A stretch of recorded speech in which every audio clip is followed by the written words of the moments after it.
আমাক বিজেপি কংগ্ৰেছত এই আয়ুষ্মান ভাৰতৰ এই গভৰ্ণমেণ্টৰ আসামৰ এই নৰেন্দ্ৰ মোদীয়ে এই মুকলি কৰিছিলে এই বিজেপিটো আপোনালোকে বুজাই আছোঁ আৰু বিজেপিটো বুজোৱাৰ লগে এই আপুনিনো কিয় আয়ুষ্মান কংগ্ৰেছৰ মানুহ লাগে যে কোভিড-19ৰ মানুহ আছে যে কেছৰ মানুহ আছে আপোনাৰ কিবা কোভিড-19 আছেনে এই বিজেপি কংগ্ৰেছৰ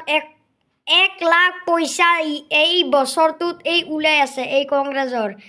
কংগ্ৰেছটো আপোনালোকে এই 2024 প্ৰধানমন্ত্ৰীয়ে এই মুকলি কৰিছিলে ভাৰত চৰকাৰ নৰেন্দ্ৰ মোদী এই গেৰাণ্টি এই কোভিড-19ৰ আছে যে কেছৰ মানুহ আছে সেইটো আৰু আছিলে কিছুমান এই কংগ্ৰেছৰ মানুহ আৰু এটা আছিলে এই প্ৰচেছিং এই কংগ্ৰেছৰ মানুহ বিজেপি মানে কি বস্তু এই বিজেপিৰ লোকসভা